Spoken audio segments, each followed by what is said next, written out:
Ya, mungkin ada pertanyaan, boleh. Itu bagi orang tua kita yang masih hidup, caranya berbakti paling mudah. Makanya Ustadz pribadi di mana-mana itu kalau puasa, sebelum Ustadz belikan pakaian orang di rumah Ustadz, katakanlah istri sama anak, itu duluan Ustadz kasih uang ke mama. Mak, ini uang mak. Untuk apa nak kok banyak? Ini untuk beli baju lebaran nak, mak. Oh iya nak, makasih. Udah. Baru 1 minggu atau beberapa hari setelah itu Ustadz berikan untuk orang rumah Ustadz, bunda di rumah sama adik Miziana Hafizah, belikan pakaian dia. Makanya Ustadz pun kalau buka puasa, sebelum buka puasa itu kalau sehat lah si bunda sama kami semua, Ustadz nggak pernah absen. Itu bukan niat ngabuburit. Kenapa? Kita sempatkan, walaupun nggak sempat, mutar sekali pajak, beli bakwan barang 3, tenteng itu ke rumah. Mak, ini ada sedikit mak. Yang dia lihat bukan bakwannya, kitanya. Ya Allah, anakku pulang. Itu yang paling penting bagi yang masih hidup, yang dekat-dekat. Jangan pula nanti mak di Medan, awak di sini kan paksa bawa bakwan ditenteng ke sana, kan bahaya. Jadi yang dekat-dekat orang tua ajak. Nah, makanya penting juga para wanita ini bisa berkendara. Penting ya. Nah, bagi yang kaya raya, yang punya mobil, bisa bawa mobil. Bagi yang punya sepeda motor, ya harus bisa juga bawa sepeda motor. Kenapa? Karena punya papa sibuk, belilah sendiri, antar ke mama sana. Udah, dia pergi sendiri, kan mudah. Penting itu. Jadi mandiri itu pun penting bagi perempuan, walaupun tapi niatnya diniatkan dengan yang baik ya, bukan untuk melala aja kerjanya kan. Nah, jadi penting itu, sehingga itu cara paling mudah. Dia tidak mengharapkan makanan kita, yakinlah itu. Kadang kayak dia lebih daripada kita, tetapi yang diharapkan bukan kita berikan dia, tapi nampaknya kita di matanya, datangnya kita menemui dia. Nah, makanya kalau jauh-jauh kita dengan orang tua, itu kadang-kadang ya, sesuatu yang sifatnya apa itu, bagian berkah dari rezeki itu kurang kalau jauh dari orang tua. Tapi kalau dekat dari orang tua, rezeki itu berkah. Apalagi kalau sempat orang tua kita mau kita ajak tinggal sama dengan kita. Tapi memang kebanyakan orang tua dia nggak mau keluar dari rumah dasarnya. Itu kebanyakan, hampir semua orang tua. Nah, kenapa? Karena memang banyak historis lah, kan begitu kata mereka. Nah, kalaupun mereka tidak mau keluar dari rumah orang tua kita yang dari dasarnya, ya kita minimal sehari sekali, nggak bisa sehari sekali, 2 hari sekali, nggak bisa ya kelipatannya terus. Ya minimal satu minggu sekali, 1 ahad sekali. Nah, makanya sempatkan, jangan kasih uang belanja untuk mama transfer. Jangan kasih sebulan sekali. Walaupun kalau dihitung yang dikasih 2 hari sekali, hitungannya sama dengan hitungan sebulan sekali. Kenapa? Yang 2 hari sekali kita rutin jumpa tiap 2 hari. Timbang dikasih, mak ini uang belanja makanya aku transfer 5 juta atau 1 bulan umpamanya. Terus transfer, udah jumpa kita kagak. Kalaupun diantar 5 juta cuma sekali sebulan kita ketemu. Bagus kita kasih maaf-maaf, kadang-kadang 300 setiap 2 hari. Ataupun 100 setiap 2 hari, tapi rutin kita ketemu sama orang tua. Karena yang mereka harapkan bukan semata materi, mereka nggak harap kita balas apa yang sudah diberikannya pada kita. Mereka cuma ingin lihat kita, ya Allah anakku datang. Senang hatinya, kita masih ingat. Kalau nggak percaya nanti kalau kita udah tua, udah gede-gede anak, udah pada menikah anak, dikiriminya kita uang, tapi dia nggak pulang, sakit nggak hati kita? Pengen ngomong, nak aku nggak perlu duit kau nak, mau ngomong gitu nggak bisa. Jadi sekarang kita sendiri yang men-setting seperti itu, kita yang mengantarkan 2 hari sekali, 3 hari sekali untuk kita bertemu. Saat kita tua nanti, yakin saat kita bisa menyayangi, Allah membalas dengan menyayangi. Kita menyayangi orang tua kita, saat kita jadi orang tua, anak kita juga disayangi oleh, menyayangi kita sebagai orang tuanya. Itu yang paling penting bagi yang masih hidup, masih ada dan dekat. Kalau yang tak dekat tadi, telepon biasakan itu. Alhamdulillah kemarin waktu hampir kelewatan kayak teman jadi lari tadi. Untung kayak aku kepleset ke sana, balik lagi gitu ya. Nah, itu. DPS cuma ada rumah, ruangan nggak ada kayak. Oke, sampai situ dulu. Oke, ada pertanyaan. Untung kakak telat datangnya gitu. Ya. Ya. Ini kan kalimatnya begini Bunda. Kalimatnya ya. Si bapak punya tanggung jawab juga, dan dia si bapak itu kewajibannya memang kepada ibunya, dan bunda itu kewajiban kedua setelah kepada si bapak adalah kepada ibu. Ini penting kita ingat dulu. Nah kan cara paling mudah berpikirnya, setelah menikah dengan seorang laki-laki, kewajiban berbakti pertama kepada suaminya, berbakti kedua seorang wanita kepada orang tua mertuanya itu. Yang ketiga baru orang tua kandung. Makanya hati-hati pilih suami. Sempat dibilang pokoknya kau di sini sama mama di sini, nggak usah kau pulang ke sana. Dia sah. Kenapa? Karena kewajiban seorang istri kepada suami, kepada mertua, baru kepada orang tua sendiri. Kalau salah-salah milih suami bahaya itu. Makanya dulu dibilang sama mama, jangan kau sama yang itu, tetap itu juga yang dipilih kan. Makanya hati-hati itu ya, harus ngerti. Nah, makanya penting ibu bapak-bapak pun ikut pengajian agar dia tidak otoriter. Memang yang dia bilang itu hak dia. Kau nggak boleh kemana-mana tanpa izinku neraka, betul, nggak salah. Kalau dia mau seperti itu sah untuknya. Kenapa? Karena memang hakut tamlik, hak miliknya kita ini. Tapi kalau dia memang ikut pengajian, dia kan berimbang rasa. Dia punya perasaan, kan begitu. Itu strata yang tadi saya katakan tingkatan kewajiban seorang istri. Kemudian apabila kita punya ibu mertua, kewajiban kita mengingatkan kepada pasangan kita atau suami kita, si bapak, ingatkan, kalaulah umpamanya kita tak sempat pulang, telepon minimal tiap seminggu sekali. Telepon. Setelah telepon, kalau ada uang kirim, kalau nggak ada jangan mau kirim, apa nggak ada uang kan?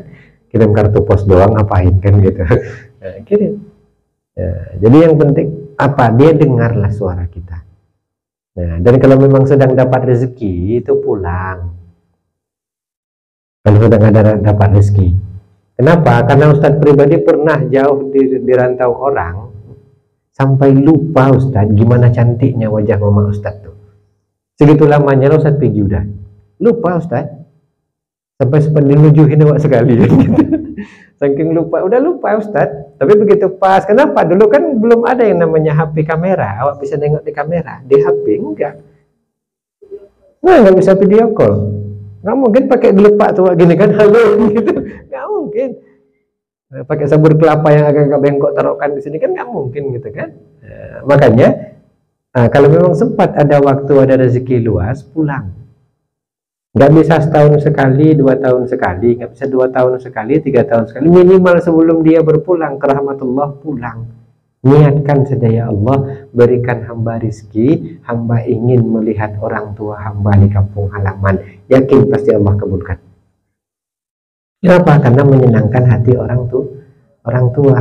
Ustadz tiap kali duduk secara pribadi ini, yang Ustadz pikirkan nggak kalau Ustadz duduk sendiri menung gitu kan. Ya Allah, kalau ada rizki nanti mama mau kubiniin, mama mau kubuatin ini. Makanya tantang mama itu minta, kalau ada langsung. Ustaz pikirkan ke orang tua dulu.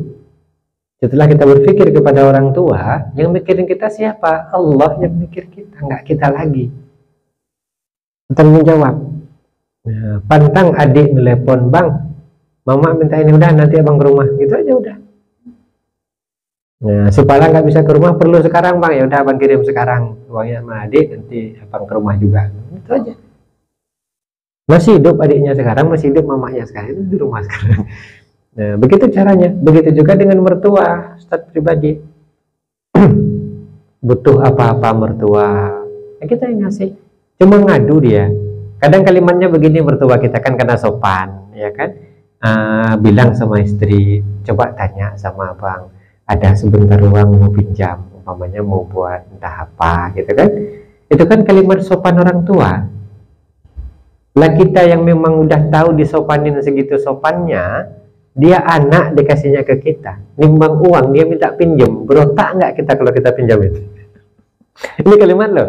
Kira-kira kita berotak nggak, dia anak dikasihnya ke kita, timbang dia minjam uang cuma 2 juta kita pinjami, ini yang nggak punya otak siapa? Ya kita. Jadi kalau pada orang tua dia minta pinjam, kalau bisa ikhlaskan, dan lebih bagus ikhlaskan, kasih aja. Nggak ada uang ya segitu, yang ada 1 juta aja, tapi nggak usah utang ya, pakai aja ini, udah gitu umpamanya. Jangan sama orang tua, sama mertua pun hitungannya utang. Takut-takut Allah mencabut otak kita dari kepala kita. Ini yang paling penting. Kenapa? Karena memang apresiasi itu agak susah kepada mertua, padahal mertua sama orang tua itu sama-sama orang tua kita. Karena mertua itu setelah kita menikah dengan anaknya sampai mati dia tetap jadi orang tua kita. Dalilnya mana? Rasulullah berkata, setelah dia menjadi orang tuamu, mertuamu, engkau haram nikah dengan dia abadan abadin, selama-lamanya. Haram nikah. Walaupun ganteng kali mertua kita. Udah meninggal suami kita, kan bapak mertua itu kan, nggak boleh nikah. Karena hukumnya haram dinikahi selama-lamanya setelah ijab kabul. Kabil tu nikah. Tapi kalau sama adik ipar masih bisa. Kalau sama adik ipar, sama abang ipar meninggal umpamanya si suami, adiknya ganteng pula gitu kan. Adiknya ganteng pula. Jadi kalau meninggal suami gara-gara adiknya ganteng, itu kasar bisa coba periksa sebabnya apa ini gitu kan. Meninggal suami, abangnya atau adiknya ganteng dan kebetulan single, pakai peran ujungnya, ya kan, terakhir mereka menikah lagi, boleh kalau ipar, selama sudah putus atau sudah cerai hidup ataupun cerai mati, mereka boleh. Tapi dengan mertua hukumnya nggak boleh selama-lamanya. Itu bukti bahwasanya orang tua kandung dan mertua itu standarisasinya sama. Nah, jadi kita harus sedikit memakai otak, sedikit memakai pemikiran. Jadi jangan pilih-pilih lagi kalau berbakti. Ya ke orang tua sendiri berbakti, ke orang tua ataupun mertua itu pun wajib. Nah, dan itu didapatkan kalau kita memang rajin mengkaji atau menuntut ilmu agar hati kita terbuka. Ada orang yang pintar, ada orang yang mengerti syariat, tapi dia tidak mengulang dalam ikut majelis pengajian, hatinya keras loh. Makanya betapa banyak para ustadz, betapa banyak para tengku, dia mengerti semua hukum, tapi karena dia tidak sering hadir di majelis ilmu, hatinya kaku dia. Kenapa? Karena memang cairnya ilmu itu di majelis ilmu. Walaupun kita sudah punya ilmu, kita merasa sudah cukup, saat kita dengar nggak akan cair deh. Makanya tetap hadir di majelis ilmu. Makanya kan banyak ibu-ibu kadang-kadang yang curhat waktu kita sedang kajian, Ustadz, ada Ustadz, dia suami Ustadz, orangnya padahal alim agama ada Ustadz, ngerti, tapi dia giniin istrinya Ustadz. Kenapa Ustadz? Itu dia merasa sudah berilmu, dia paham akan ilmu, tapi dia tidak sering duduk di majelis ilmu, ilmunya itu akan membeku dalam tubuh dan pikirannya. Makanya penting, walaupun kita sudah pintar, duduk saja di majelis ilmu untuk mencairkan. Karena saat di majelis ilmu itu, janji Allah kan kita diberikan satu rumah baitan minal jannah, dibangunkan satu rumah di surga. Kenapa dibangunkan? Saat Ustadz menjelaskan, itu kayak kena ke kita itu. Saat Ustadz jelaskan tadi, gini kok kayaknya aku yang disindir Ustadz ini. Jangan-jangan ini panitia yang undang ya kan? Kajian kesal-kesal sama suami kan, gitu kan? Padahal enggak. Itulah saat kita begitu pas Ustadz atau tengku menjelaskan di kajian, kita seakan-akan kena, kita terpikir berarti aku ini salah ya. Itu yang buat menahan emosi itu kita ikut kajian loh. Makanya harus rileks itu. Tanpa sadar si Ustadz itu nyepah ya pakai mulut sekarang. Itu sekarang biasanya gitu. Kok aku aja dari tadi yang kena? Yang nggak ngantar bakwan ke rumah aku juga tadi. Yang es Bandung satu pun belum sampai aku juga tadi. Ini jangan-jangan nih Bunda Erna cerita sama Ustaznya. Terakhir orang kena kan? Terakhir begitu. Makanya itulah kenapa Rasulullah menjanjikan satu rumah di surga bagi orang yang mau menghadiri majelis ilmu. Jadi kita udah punya satu. Berapa kali kita ikut kajian kita? Itulah berapa banyak rumah sewa kita di sana. Jadi kalau ada penduduk neraka minta sewa di surga, kita udah punya cadangan. Ya kan? Sekali ikut dapat satu kan? Yakin berapa kali udah ikut? Nah, udah banyak kan? Nah, berarti rumah sewa kita udah banyak di sana. Tinggal buat kaplingan aja. Sampai ke sana kita sebarkan brosur menerima sewa. Nggak masalah. Itulah cara Allah, cara Rasulullah. Karena memang saat duduk di majelis ilmu kita dihantam oleh keterangan itu. Yang seolah-olah kok pas kali lah aku kenanya. Nah itu. Kita melawan hati kita. Untung aku lempar HP ini kalau ibu itu nanti kayaknya dia yang ceritainnya. Bukan itu. Begitu cara Allah. Nah, jadi sealim-alimnya kita tetap hadir di majelis ilmu walaupun kita kelas ulama, sehingga banyak guru-guru kita para ulama, alim ulama yang sepuh-sepuh, walaupun dia tidak lagi mengajar tapi dia tetap duduk bersama majelis ilmu. Di sudut-sudut dia duduk, kadang-kadang kalau diundang ke pengajian-pengajian dia ditempatkan satu kursi sendiri di samping duduk. Kenapa? Yang pertama, beliau tetap menghadiri karena saat itu apa? Demi melembutkan hati. Karena hati kita ini dilembutkan bukan sama orang di rumah. Yakinlah itu. Hati kita dilembutkan oleh orang yang kadang-kadang baru kita kenali.